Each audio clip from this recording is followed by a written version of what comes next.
अध्याय 6 ध्यान योग। अब आगे। अनाश्रितः कर्मफलम कार्यं कर्म करोति यः स सन्यासी च योगी च न निरग्निर्न चाक्रियः। एक तात्पर्य। श्री भगवान ने कहा, जो पुरुष अपने कर्मफल के प्रति अनासक्त है और जो अपने कर्तव्य का पालन करता है, वही सन्यासी और असली योगी है। वह नहीं जो न तो अग्नि जलाता है और न कर्म करता है। यह संन्यासमिति प्राहुर्योगन्तं विद्धि पांडव।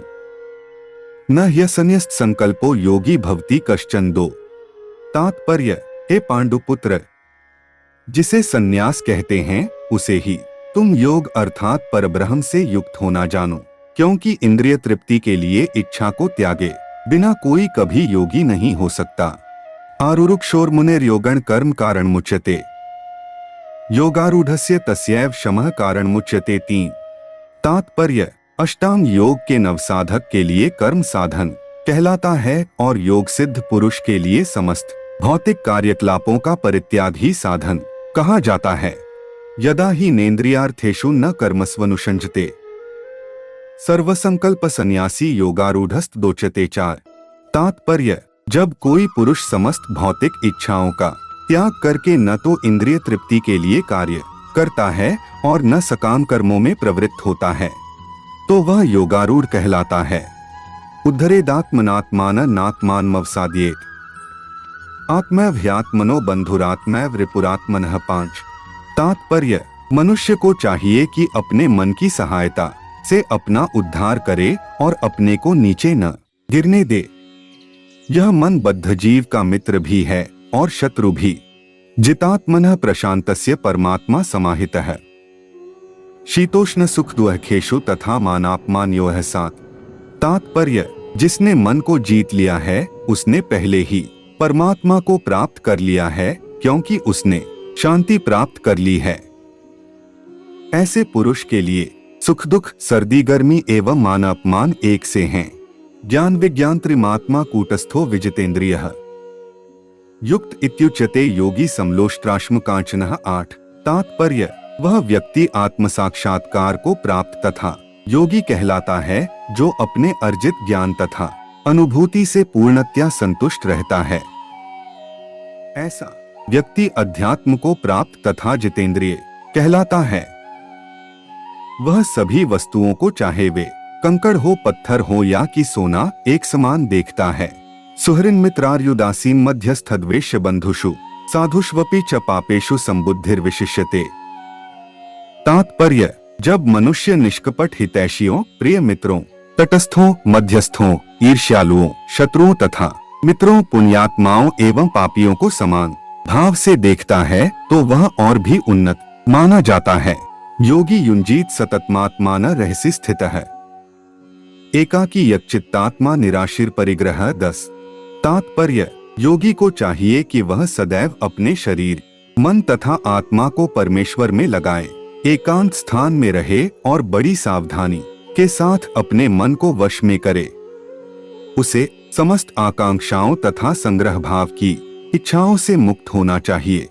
शुचौदेशे प्रतिष्ठाप्य स्थिरमासन्मात्मनः नात्युच्छ्रित नातिनीचन चैलाजिन कुशोत्तरम। 11 तत्रैकाग्रण मनः कृत्वा यच्चित्तेन्द्रिय क्रिये उपविश्यासने युञ्ज्याद्योगमात्म विशुद्धे। 12 तात्पर्य। योगाभ्यास के लिए योगी एकांत स्थान में जाकर भूमि पर कुशा बिछा दे और फिर उसे मृगछाला से ढके तथा ऊपर से मुलायम वस्त्र बिछा दे। आसन न तो बहुत ऊंचा हो न बहुत नीचा, यह पवित्र स्थान में स्थित हो। योगी को चाहिए कि इस पर दृढ़ता पूर्वक बैठ जाए और मन, इंद्रियों तथा कर्मों को वश में करते हुए तथा मन को एक बिंदु पर स्थिर करके हृदय को शुद्ध करने के लिए योगाभ्यास करे।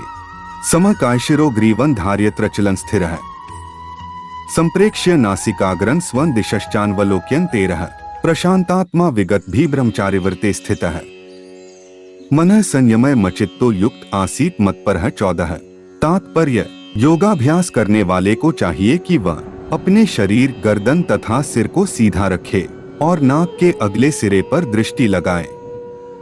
इस प्रकार वह अविचलित तथा दमित मन से भयरहित विश्री जीवन से पूर्णतया मुक्त होकर अपने हृदय में मेरा चिंतन करे और मुझे ही अपना चरमलक्ष्य बनाए।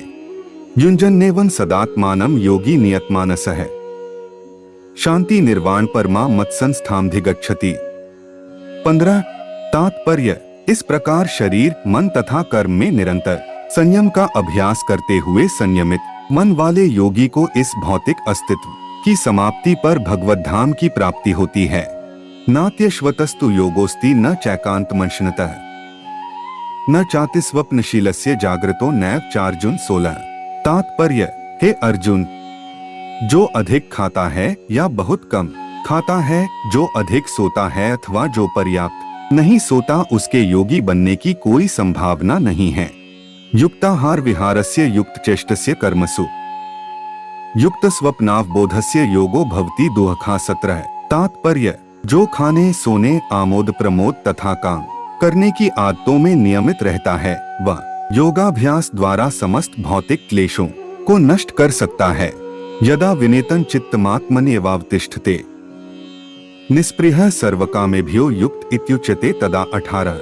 तात्पर्य, जब योगी योगाभ्यास द्वारा अपने मानसिक कार्यकलापों को वश में कर लेता है और अध्यात्म में स्थित हो जाता है, अर्थात समस्त भौतिक इच्छाओं से रहित हो जाता है, तब वह योग में सुस्थिर कहा जाता है। यथा दीपो निवातस्थो नेंगते सोपमा स्मृता योगिनो यच्चित्तस्य युञ्जतो योगमात्मनः। 19। तात्पर्य, जिस प्रकार वायुरहित स्थान में दीपक हिलता डुलता नहीं, उसी तरह जिस योगी का मन वश में होता है, वह आत्मतत्व के ध्यान में सदैव स्थिर रहता है। यत्रोपरमते चित्तं निरुद्धं योगसेव्या यत्र चैवात्मनात्मानं पश्यन्नात्मनि तुष्यति। 20। सुखमात्यन्तिकं यत्तद् बुद्धिग्राह्यं तीन्द्रियं वेत्ति यत्र न चैवायं स्थितश्चलति तत्त्वतः। 21। यह लब्ध्वा चापर लाभं मन्यते नाधिकं ततः यस्मिन् स्थितो न दुःखेन गुरुणापि विचाल्यते। 22। तम विद्याद्दोहक संयोग वियोगं योग संज्ञितम। 23। तात्पर्य, सिद्धि की अवस्था में, जिसे समाधि कहते हैं, मनुष्य का मन योगाभ्यास के द्वारा भौतिक मानसिक क्रियाओं से पूर्णतया संयमित हो जाता है। इस सिद्धि की विशेषता यह है कि मनुष्य शुद्ध मन से अपने को देख सकता है और अपने आप में आनंद उठा सकता है। उस आनंदमय स्थिति में वह दिव्य इंद्रियों द्वारा असीम दिव्य सुख में स्थित रहता है। इस प्रकार स्थापित मनुष्य कभी सत्य से विपथ नहीं होता और इस सुख की प्राप्ति हो जाने पर वह इससे बड़ा कोई दूसरा लाभ नहीं मानता। ऐसी स्थिति को पाकर मनुष्य बड़ी से बड़ी कठिनाई में भी विचलित नहीं होता। यह निस्संदेह भौतिक संसर्ग से उत्पन्न होने वाले समस्त दुःखों से वास्तविक मुक्ति है। सन्निश्चयेन योक्तव्यो योगो निर्विण्णचेतसा संकल्प प्रभवान कामास्त्यक्त्वा सर्वान् शेषतः मनसैवेन्द्रिय ग्रामं विनियमे समन्ततः। 24। तात्पर्य, मनुष्य को चाहिए कि संकल्प तथा श्रद्धा के साथ योगाभ्यास में लगे और पथ से विचलित न हो। उसे चाहिए कि मनोधर्म से उत्पन्न समस्त इच्छाओं को निरपवाद रूप से त्याग दे और इस प्रकार मन के द्वारा सभी ओर से इंद्रियों को वश में करे। शनैः शनैरु प्रमेद बुद्धयाधिति गरिहित्या आत्मसंस्था मनः कृत्वा न किंचिदपि चिंतयेत्। 25। तात्पर्य, धीरे धीरे क्रमशः पूर्ण विश्वास पूर्वक बुद्धि के द्वारा समाधि में स्थित होना चाहिए और इस प्रकार मन को आत्मा में ही स्थित करना चाहिए तथा अन्य कुछ भी नहीं सोचना चाहिए। यतो यतो निश्चलति मनश्चंचलम स्थिरम ततस्ततो नियमैत दात्मन्येव वशन नयेत। 26। तात्पर्य, मन अपनी चंचलता तथा अस्थिरता के कारण जहाँ कहीं भी विचरण करता हो, मनुष्य को चाहिए कि उसे वहां से खींचे और अपने वश में लाए। प्रशांत मनसन हेनम योगिना सुखमुत्तमम उपैति शांतर्जसन ब्रह्मभूतम कल्मषम। 27। तात्पर्य, जिस योगी का मन मुझ में स्थिर रहता है, वह निश्चय ही दिव्य सुख की सर्वोच्च सिद्धि प्राप्त करता है। वह रजोगुण से परे हो जाता है। वह परमात्मा के साथ अपनी गुणात्मक एकता को समझता है और इस प्रकार अपने समस्त विगत कर्मों के फल से निवृत्त हो जाता है। युञ्जत्रेवं सदात्मानं योगी विगत कल्मषः सुखेन ब्रह्म संस्पर्शमत्यंत सुखम श्रुते 28। तात्पर्य, इस प्रकार योगाभ्यास में निरंतर लगा रहकर आत्मसंयमी योगी समस्त भौतिक कल्मश से मुक्त हो जाता है और भगवान की दिव्य प्रेमा भक्ति में परम सुख प्राप्त करता है। सर्वभूतस्थमात्मानं सर्वभूतानि चात्मनि ईक्षते योगयुक्तात्मा सर्वत्र समदर्शनः 29। तात्पर्य, वास्तविक योगी समस्त जीवों में मुझको तथा मुझ में समस्त जीवों को देखता है। निस्संदेह स्वरूप सिद्ध व्यक्ति मुझ परमेश्वर को सर्वत्र देखता है। यो मां पश्यति सर्वत्र सर्व च मयि पश्यति तस्याह न प्रणश्यामि स च मे न प्रणश्यति 30। तात्पर्य, जो मुझे सर्वत्र देखता है और सब कुछ मुझ में देखता है उसके लिए न तो मैं कभी अदृश्य होता हूँ और न वह मेरे लिए अदृश्य होता है। सर्वभूत स्थितं यो मां भजत्येकत्वमास्थितः सर्वथा वर्तमानोपि स योगी मयि वर्तते 31। तात्पर्य, जो योगी मुझे तथा परमात्मा को अभिन्न जानते हुए परमात्मा की भक्ति पूर्वक सेवा करता है वह हर प्रकार से मुझ में सदैव स्थित रहता है। आत्मोपमेन सर्वत्र समपश्यति योर्जुन सुखं वा यदि वा दुःखं स योगी परमो मतः 32। तात्पर्य, हे अर्जुन, वह पूर्ण योगी है जो अपनी तुलना से समस्त प्राणियों की उनके सुखों तथा दुखों में वास्तविक समानता का दर्शन करता है। आत्मोपमेन सर्वत्र समपश्यति योर्जुन सुखं वा यदि वा दुःखं स योगी परमो मतः 32। तात्पर्य, हे अर्जुना, वह पूर्ण योगी है जो अपनी तुलना से समस्त प्राणियों की उनके सुख तथा दुखों में वास्तविक समानता का दर्शन करता है। योऽयं योगस्त्वया प्रोक्तः सामेन मधुसूदन एतस्याह न पश्यामि चंचलत्वात् स्थिति स्थिरां 33। तात्पर्य, अर्जुन ने कहा, हे मधुसूदन, आपने जिस योग पद्धति का संक्षेप में वर्णन किया है वह मेरे लिए अव्यावहारिक तथा असहनीय है, क्योंकि मन चंचल तथा अस्थिर है। चंचल ही मनः कृष्ण प्रमाधि बलवदृढ़म् तस्याह निग्रहे मन्ये वायोरिव सुदुष्करम 34। तात्पर्य, हे कृष्ण, चूंकि मन चंचल, अस्थिर, उच्छृंखल, हठीला तथा अत्यंत बलवान है, अतः मुझे इसे वश में करना वायु को वश में करने से भी अधिक कठिन लगता है। असंशय महाबाहो मनो दुर्निग्रहे चलम अभ्यासेन तु कौन्तेय वैराग्येन च गृह्यते 35। तात्पर्य, भगवान श्री कृष्ण ने कहा, हे महाबाहो कुंती पुत्र, निस्संदेह चंचल मन को वश में करना अत्यंत कठिन है, किंतु उपयुक्त अभ्यास द्वारा तथा विरक्ति द्वारा ऐसा संभव है। असंयतात्मना योगो दुष्प्राप इति में मतिः वश्यात्मना तु यत्ता शक्यो वासुमुपायतः 36। तात्पर्य, जिसका मन उच्छृंखल है उसके लिए आत्म साक्षात्कार कठिन कार्य होता है, किंतु जिसका मन संयमित है और जो समुचित उपाय करता है उसकी सफलता ध्रुव है। ऐसा मेरा मत है। ऐतिह्य श्रद्धयोपेतो योगाचलित मानसः अप्राप्य योग संसिद्धि का गति कृष्ण गच्छति 37। तात्पर्य, अर्जुन ने कहा है, हे कृष्ण, उस असफल योगी की गति क्या है जो प्रारंभ में श्रद्धा पूर्वक आत्म साक्षात्कार की विधि ग्रहण करता है, किंतु बाद में भौतिकता के कारण उससे विचलित हो जाता है और योग सिद्धि को प्राप्त नहीं कर पाता। कचिन्नोभ्यविभ्रष्टश्चिन्ना भ्रमिव नश्यति अप्रतिष्ठो महाबाहो विमूढ़ो ब्रह्मणः पथि 38। तात्पर्य, हे महाबाहु कृष्ण, क्या ब्रह्म प्राप्ति के मार्ग से भ्रष्ट ऐसा व्यक्ति आध्यात्मिक तथा भौतिक दोनों ही सफलताओं से च्युत नहीं होता और छिन्न भिन्न बादल की भांति विनष्ट नहीं हो जाता, जिसके फलस्वरूप उसके लिए किसी लोक में कोई स्थान नहीं रहता। तन्मे संशय कृष्ण छेत्तुमर्हस्य शेषतः त्वदन्यः संशयस्यास्य छेत्ता न ह्युपपद्यते 39। पार्थ नैवेह नामुत्र विनाशस्तस्य विद्यते न ही कल्याणकरित कश्चित् दुर्गति तात गच्छति 40। तात्पर्य, भगवान ने कहा, हे पृथापुत्र, कल्याण कार्यों में निरत योगी का न तो इस लोक में और न परलोक में ही विनाश होता है। हे मित्र, भलाई करने वाला कभी बुराई से पराजित नहीं होता।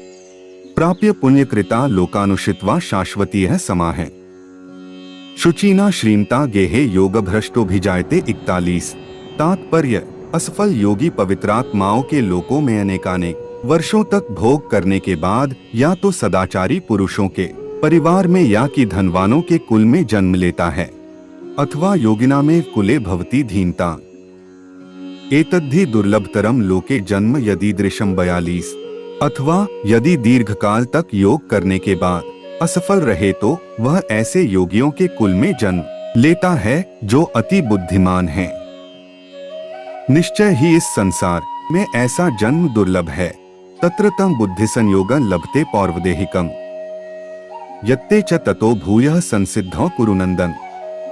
43। तात्पर्य, हे कुरुनंदन, ऐसा जन्म पाकर वह अपने पूर्वजन्म की देवी चेतना को पुनः प्राप्त करता है और पूर्ण सफलता प्राप्त करने के उद्देश्य से वह आगे उन्नति करने का प्रयास करता है। पूर्वाभ्यासेन तेनैव ह्रियते ह्यवशोऽपि सः। जिज्ञासुरपि योगस्य शब्द ब्रह्माति वर्तते 44। तात्पर्य, अपने पूर्वजन्म की दैवी चेतना से वह न चाहते हुए भी स्वतः योग के नियमों की ओर आकर्षित होता है। ऐसा जिज्ञासु योगी शास्त्रों के अनुष्ठानों से परे स्थित होता है।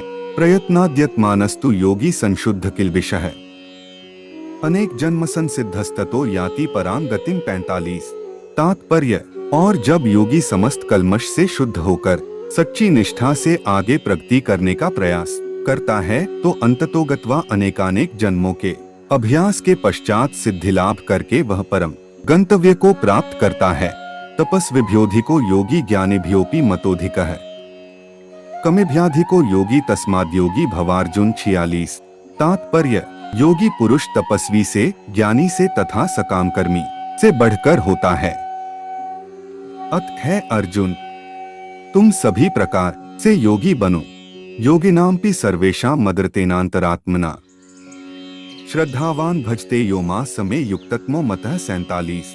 तात्पर्य, और समस्त योगियों में से जो योगी अत्यंत श्रद्धा पूर्वक मेरे परायण है, अपने अंतःकरण में मेरे विषय में सोचता है और मेरी दिव्य प्रेमा भक्ति करता है, वह योग में मुझसे परमंतरंग रूप में युक्त रहता है और सबों में सर्वोच्च है। यही मेरा मत है।